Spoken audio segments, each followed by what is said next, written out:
Happy AHIP season, everyone. It's Kenny Lamons here with Medicare Millennials, where we chronicle our journey to building a large, successful Medicare book of business. Sticks around for a long, long time. We want to help you guys do that, show you how we're doing it every single day.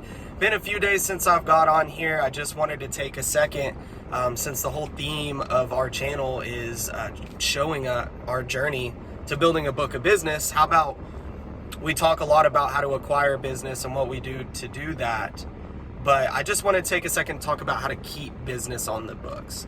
And so I want to give you 4 tips, and this can be applied to Medicare Supplement, Final Expense, but it's going to be specific to Medicare Advantage business.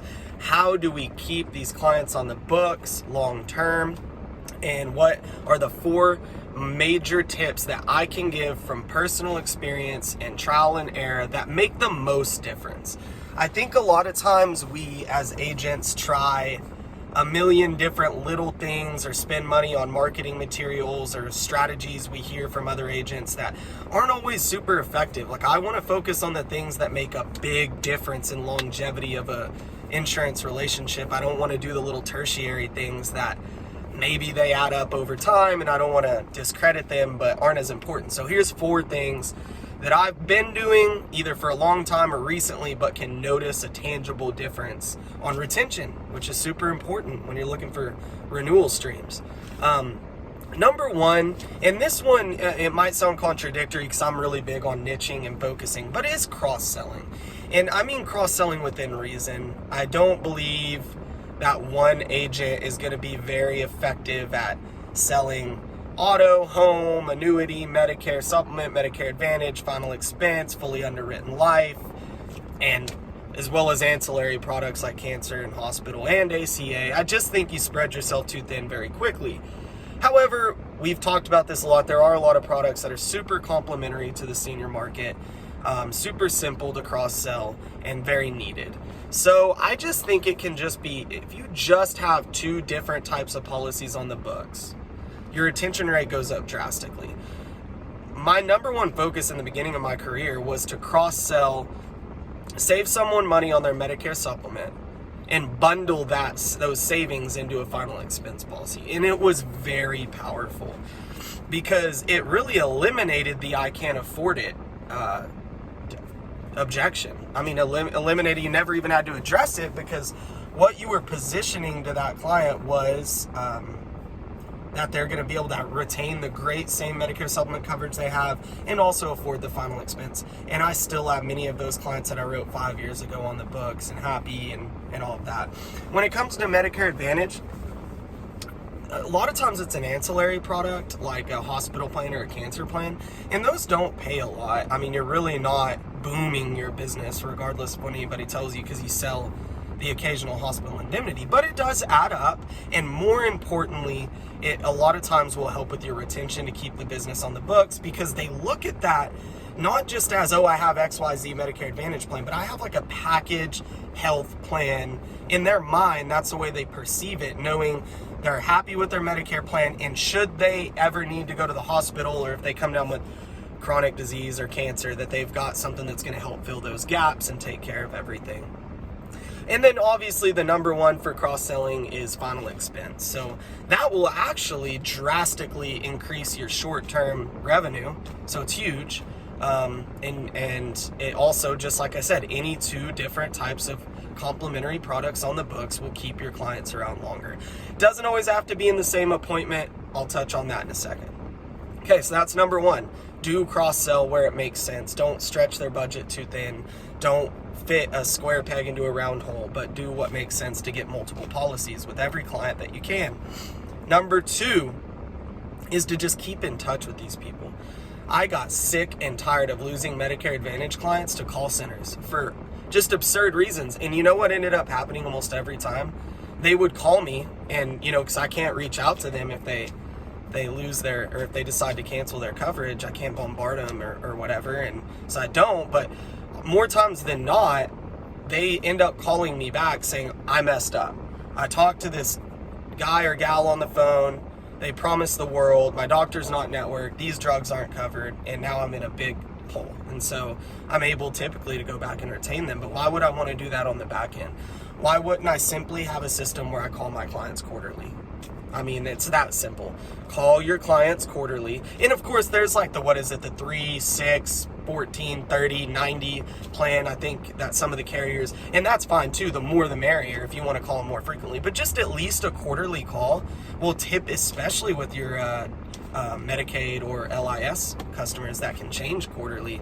It's super important. But anyone, and when you give them a call, it doesn't have to be complicated. Hi, Mrs. Smith, this is Kenny. I'm your Medicare plan agent, and I just wanted to see how things were going. Are you staying cool? I know it's summer months. It's hot out there. Staying safe. Okay, great. Are you having any specific issues with your coverage? And then they're either going to vent to you or they're going to say, no, everything's working great. And I'm going to remind them, if you have any problem, I'm the gatekeeper. Now, there may be times that I forward you to customer care or whatever, but I want you to know, if you're ever having an issue or a concern, call me first, and I'll most likely be able to fix that for you.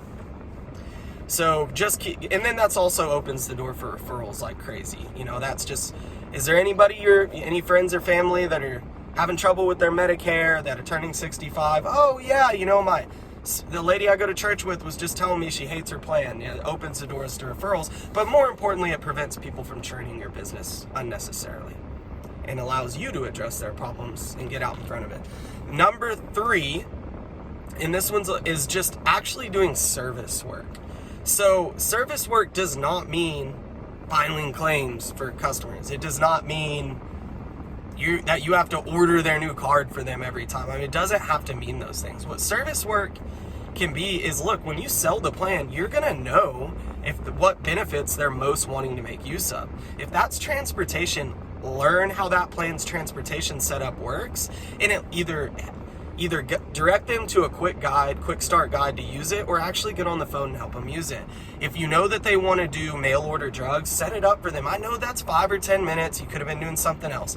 Trust me, I don't want to overwork and do too much. That's not my job. I'm not going to be customer service, so to speak.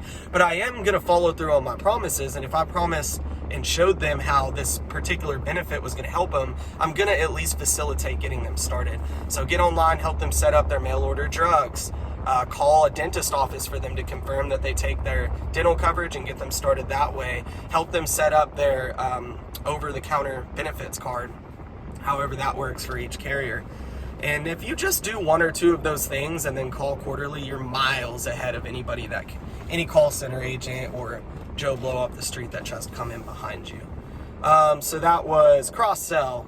That was call them quarterly, or just some type of residual contact. Save you a lot of headache too. Actually, believe it or not, it doesn't make more headache. It saves you trouble. Number 3 is to help do service work that makes sense. Do service work that facilitates the benefits that are most important to them. And then, I know I said 4 things here. Don't let me lose my mind. Cross-sell, service work. Oh yeah, this one's simple. It was a little thing, that's why I almost forgot it. Sorry about that, guys. Is to leave the proper things behind. And this is one that I started doing 2 years ago, and I cannot explain to you how much it helps. Simply a magnet card that goes on their fridge, and you put it on their fridge. I think I've said this in a video before, but it's more important than anything I leave behind with them. I could spend a ton of money on all these different things that I mail them and send them in folders, and that may be great, but a magnet card is super powerful. Make sure your number is really big on that card, and have a list of the things that you specialize in, like Medicare plans, and maybe even a picture of yourself is helpful. But that's really big for retention. If they have a problem, instead of just dialing some random 800 number from a TV commercial, or taking a call they otherwise wouldn't take, or responding to a direct mail lead or Facebook lead, they're going to call you to address their problems, or even to add coverage. Maybe they're interested in life insurance now, final expense, or whatever the situation is. That magnet card is super powerful. It's a small, cheap tool. What I do is I go to Amazon and type in sticky business card magnets, and you just get a huge package of them, buy your business cards, and then you manually stick them on there, but it's going to save you a lot of money. Just spend a few minutes every 2 weeks and put like 50 of them in your bag or whatever you carry into your appointments, and you leave one behind with everyone that you had a meaningful relationship with. So those are 4 tips, guys, because what are we in this for? Are we in this, you know, at least me and Ethan, you know our mantra. We love to think that we can make good money right now, and I feel that we do. But ultimately, we want to build a long-term sustainable business. We want great client relationships that are financially pay dividends for years and years to come. And so these are 4 tips to get you started. They're not overcomplicated. You don't have to buy a fancy website, pay for a fancy CRM. These are 4 simple tips that you can do whether you have 50 clients or 500 Medicare clients. Hope it was helpful, guys. Like and subscribe. Leave any comments below. Any ideas of videos y'all want to know what we're doing, I'd be happy to share it with you. Have a good day. Good luck on AHIP if you're not done yet.